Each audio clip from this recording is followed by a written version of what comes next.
Doctor plus viewers அனைவருக்கும் வணக்கம். நான் டாக்டர் நித்யா, சித்தா பிசிஷியன். கிட்னியை புதுசு மாதிரி வச்சுக்கணும். ஆல்ரெடி நமக்கு கிட்னி பிரச்சனை இருக்கு. அப்போ கிட்னிக்கான உணவுகள் என்ன, கிட்னி ஃப்ரெண்ட்லி டயட் அப்படின்னு சொல்லுவோம். ஸோ நம்ம கிட்ட நிறைய பேர் கேட்குற விஷயம், மேம் ஒரு டயட் சொல்லுங்களேன், டயட் சார்ட் போட்டு கொடுங்களேன், நான் என்ன சாப்பிடணும், எனக்கு இப்போதான் கிரியேட்டின் லெவல் கொஞ்சம் அதிகமாகிற மாதிரி இருக்கு, யூரியா லெவல் பார்டர்ல அதிகமா இருக்கு, 40-45 கிட்ட வந்துருச்சு யூரியா லெவல், இனிமே நான் விட்டேன்னா கிட்னி கடகடன்னு எனக்கு டேமேஜ் ஆயிடும். ஸோ இந்த ஒரு அவேர்னஸ் தான் எல்லாருக்குமே வேணும்னு நான் சொல்வேன். சிறுநீரகங்களை பொறுத்த வரைக்கும் ஸ்பெஷல் ட்ரீட்மெண்ட் நம்ம கொடுத்தாலும் முக்கியமாக நிறைய பேருக்கு ஒரு அவேர்னஸ் இல்லாம தான் இருக்கு. முக்கியமாக சர்க்கரை நோய் இருக்கும் பட்சத்திலோ இல்ல பிளட் ப்ரெஷர் இருக்கும்போது, டைரக்டா இந்த பிளட் ப்ரெஷர் தான் என்னன்னா சிறுநீரகங்களை பாதிப்புக்கு உள்ளாக்குது அப்படின்னு நம்ம சொல்றோம். அப்போ அந்த பிளட் ப்ரெஷர் இருக்கக்கூடிய சமயத்துல நம்ம என்ன பண்றோம்னா, இம்மிடியட்டா நம்ம அதற்கான வழிமுறைகளை ஃபாலோ பண்ணும்போது சிறுநீரகங்கள் பாதிப்பு இல்லாமல் நம்ம இருக்கலாம். அப்போ இந்த சிறுநீரகங்கள் கொஞ்சமா எனக்கு கிரியேட்டின் லெவல் இன்க்ரீஸ் ஆகுது, யூரியா லெவல் இன்க்ரீஸ் ஆகுது, முக்கியமா யூரிக் ஆசிட், நிறைய பேருக்கு யூரியா கிரியேட்டின் நார்மலா இருக்கும், யூரிக் ஆசிட் லெவல் அதிகமா இருந்துச்சுன்னா உடனே நம்ம சிறுநீரகங்களை பாதுகாக்கிறதுக்கான வழிமுறைகளை தான் ஃபாலோ பண்ணணும். அடுத்து இன்னும் யார் யாரெல்லாம் ரொம்ப கவனமாக இருக்கணும் அப்படின்னா, ஆல்கஹால் ஸ்மோக்கிங் இந்த ஹேபிட் இருக்கக்கூடிய நபர்கள், ஆல்கஹால் ரொம்ப நாளா எடுக்கிறோம் இல்ல ஸ்மோக்கிங் பண்ணிட்டு இருக்கிறோம் அப்படின்னா இமிடியேட்டா அதற்கான சிகிச்சை முறைகளை நம்ம ஃபாலோ பண்றது ரொம்ப நல்லது. அப்போ உடனே நம்ம என்னென்னங்க ஃபாலோ பண்ணணும், ஆல்கஹால் ஸ்மோக்கிங் எடுத்துட்டு இருக்கேங்க, அப்போ நான் கிளென்ஸ் பண்ணணும்னா ஃபர்ஸ்ட் கிட்னி, அடுத்தது பார்த்தோம்னா லிவர், இது ரெண்டும் ரொம்ப முக்கியம் இல்லையா. இன்னும் ஒரு கேட்டகரி யாருன்னு பார்த்தோம்னா, ரொம்ப நாளா நான் வெளியூர்ல தங்கி ஒர்க் பண்றேங்க, அவுட் சைட் ஃபுட் தான் எப்பவுமே சாப்பிட்றேன், மெஸ்ல சாப்பிட்றேன், இல்ல அடுத்தது நான் ஹோட்டல்ஸ்ல தான் சாப்பிட்றேன், இல்ல என்னோட ஜாபே நான் ரொம்ப டிராவல் பண்ணிட்டு இருப்பேன், போகக்கூடிய இடங்கள்ல ஹோட்டல்ஸ்ல நான் சாப்பிட்டுட்டு இருக்கேன், கிடைக்கக்கூடிய உணவை நான் சாப்பிட்டுக்கிறேன். இந்த மாதிரி இருந்தீங்கன்னா கவனமா சிறுநீரகங்களை பாதுகாக்கக்கூடிய உணவு முறைகள் அவசியம். இப்போ சிறுநீரகங்களுக்கு ரொம்ப முக்கியமான ஒரு விஷயம் இந்த ஜூஸ். இந்த ஜூஸ் எத்தனை நாள் குடிக்கலாம் அப்படின்னு பார்த்தோம்னா, 21 நாள்ல இருந்து 30 நாட்கள் தொடர்ந்து இந்த ஜூஸை குடிக்கலாம். யாரெல்லாம் இப்போ நான் சொன்ன கேட்டகரியில இருக்கிறவங்க எல்லாருமே இதை குடிக்கலாம். இது கிட்டத்தட்ட 5 மாதங்களுக்கு ஒரு முறை இப்படி ஃபிக்ஸ் பண்ணிக்கோங்க.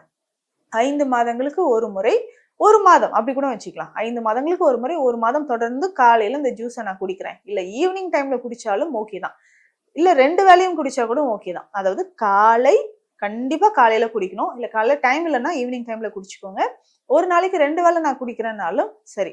அப்போ இந்த ஜூஸை நம்ம குடிக்கும் பொழுது கிட்னியில இருக்கக்கூடிய டாக்ஸின்ஸ் வெளியேறும், முக்கியமாக பிளட்ல இருக்கக்கூடிய டாக்ஸின்ஸும் வெளியேறும்.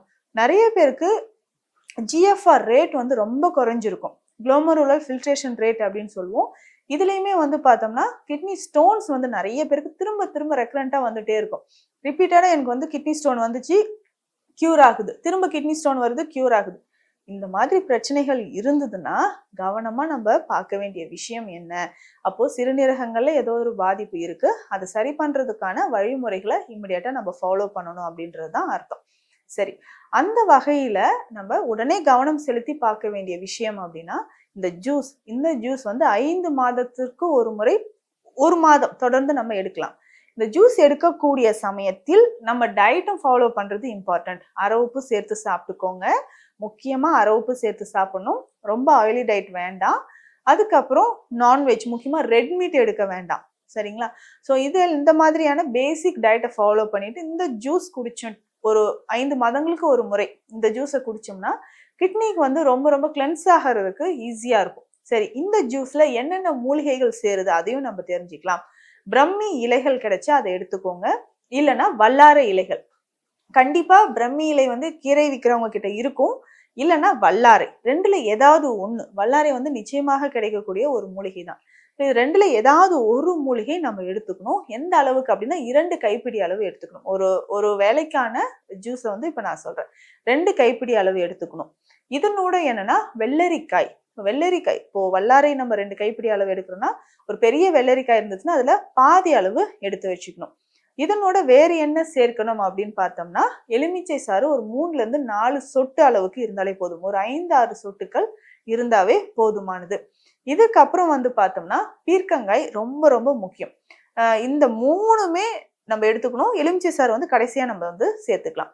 ஸோ பீர்க்கங்காயோட இந்த வல்லாரை, வெள்ளரி 3மே எடுத்து நல்லா நம்ம தோலெல்லாம் நீக்கிட்டு போட்டு மிக்சியில நல்லா அரைச்சி நம்ம ஜூஸ் மாதிரி எடுத்துக்கணும். எத்தனை எம்எல் குடிக்கணும்னா 300ல இருந்து 400 எம்எல். ஒரு 300 எம்எல் அளவுக்கு போதுமானது. எல்லாருக்குமே கரெக்டா வந்து ஒரு male or female. So both 2 பேருக்குமே வந்து பார்த்தோம்னா ஒரு 300 எம்எல் அளவுக்கு போதுமானது. இந்த 3 பொருட்களையும் போட்டு நல்லா ஜூஸ் ஃபில்டர் பண்ணி எடுத்துக்கணும். 300 எம்எல் அளவுக்கு ஜூஸ்ல ஒரு 5, 6 சொட்டு எலுமிச்சை சாறு கலந்துக்கணும். ஸோ இந்த ஜூஸை தினமும் காலையில குடிச்சிக்கிட்டே வரணும். ஒரு 30 நாட்களுக்கு குடிக்கணும். இந்த மாதிரி காலை மற்றும் மாலை 2 வேளையும் இதை குடிக்கலாம். இல்லைன்னா டெய்லி காலையில மட்டும் குடிச்சுக்கோங்க. இந்த ஜூஸ் குடிக்கிறப்ப என்னென்ன டயட் ஃபாலோ பண்ணணும்னு நான் சொன்ன மாதிரி அதை ஃபாலோ பண்ணிக்கணும். இது வந்து பேசிக்கா நம்மளுடைய கிட்னிஸை வந்து கிளென்ஸ் பண்றதுக்கு ரொம்ப ரொம்ப முக்கியம். அவுட் சைட் ஃபுட் நிறைய சாப்பிட்றவங்க, இல்லை யூரிக் ஆசிட் லெவல் இருக்கு, ரொம்ப காலமா எனக்கு வந்து சுகர் பிபி ப்ராப்ளம் இருக்கு, ஸோ ஹெரிடிட்டியா எனக்கு வந்து கிட்னி ப்ராப்ளம் வர சான்சஸ் இருக்கு, ரொம்ப நாளா நான் இந்த மாதிரி சரியான ஒரு டயட் எடுக்காம இருக்கிறேன், ஆல்கஹால் ஸ்மோக்கிங் ஹேபிட் இருக்கு அப்படின்றவங்க கிட்னியை வந்து அப்டேட் செய்யறதுக்கோ, இல்லை கிட்னியில இருக்கக்கூடிய அந்த டாக்ஸின்ஸ் வெளியில வர்றதுக்கு ஸ்டோன்ஸ் இருந்தா இதை வந்து எடுத்துக்கலாம்.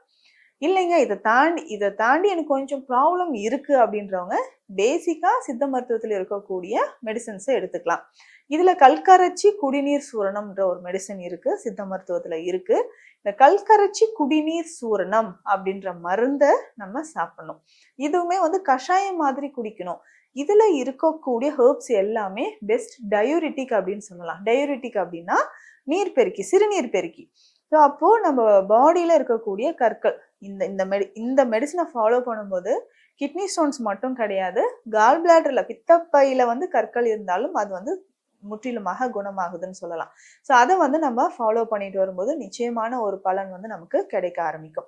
ஸோ தொடர்ந்து நம்ம என்ன பண்றோம்னா இந்த ஜூஸை குடிச்சிட்டு கல்கரைச்சி குடிநீர் சூரணம்ன்ற மெடிசன் வாங்கிட்டு வந்து இதை கஷாயம் மாதிரி 3 டம்ளர் தண்ணீர் விட்டு 1 ஸ்பூன் அளவுக்கு இந்த பொடியை போட்டு நல்லா கஷாயம் மாதிரி நம்ம குடிக்கும்போது நம்ம கிட்னியில இருக்கக்கூடிய டாக்ஸின்ஸ் வெளியேறும். அடிக்கடி யூரினரி ட்ராக் இன்ஃபெக்ஷன் இருக்குன்னா அது சரியாகிறதுக்கும் இந்த கஷாயத்தை குடிச்சிட்டு வரலாம். இதனோட நம்ம வேறு என்ன உணவு முறையில இதெல்லாம் சேர்த்து சாப்பிடலாம் அப்படின்னு பார்த்தோம்னா பிரண்டை துவையல் ரொம்ப முக்கியம். மூட்டு வலிக்கு மட்டும் கிடையாது, சிறுநீரக பிரச்சனைகளுக்கு பிரண்டை துவையல் முக்கியம். பிரண்டை உப்பு சேர்ந்த மருந்தும் நம்ம கொடுக்குறோம். ஸோ பிரண்டையை மறக்காம எடுத்துக்கோங்க. அதுக்கப்புறம் பார்த்தோம்னா இந்த கள்ளிப்பழம் அப்படின்னு சொல்லுவோம். கள்ளிப்பழம் வந்து நல்லா ரெட் கலர்ல இருக்கும், கிராமப்புறங்கள்லாம் சாப்பிடுவாங்க. அந்த கள்ளிப்பழம் கிடைச்சா அடிக்கடி சாப்பிட்டுக்கோங்க. அதுக்கப்புறம் அத்திப்பழம் ரொம்ப முக்கியமானது. ஸோ இது ரெண்டுமே சிறுநீரகங்களை வந்து புதுப்பிக்கிறதுக்கு ரொம்ப ரொம்ப யூஸ்ஃபுல்லா இருக்கும். ஸோ இதை எல்லாமே நம்ம உணவுல ஃபாலோ பண்ணிட்டு வந்தோம்னா சிறுநீரக கற்கள் உருவாகாம நமக்கு பாதுகாக்கலாம். அதே மாதிரி சிறுநீரகம் சார்ந்த பிரச்சனைகள் இருந்தாலும் அதற்கேற்ற சித்த மருந்துகள் எடுக்கும்போது சீக்கிரமாக அதுல இருந்து ஒரு நல்ல பலன் வந்து நமக்கு கிடைக்கும். ஸோ மீண்டும் அடுத்த பதிவில் சந்திக்கலாம். நன்றி.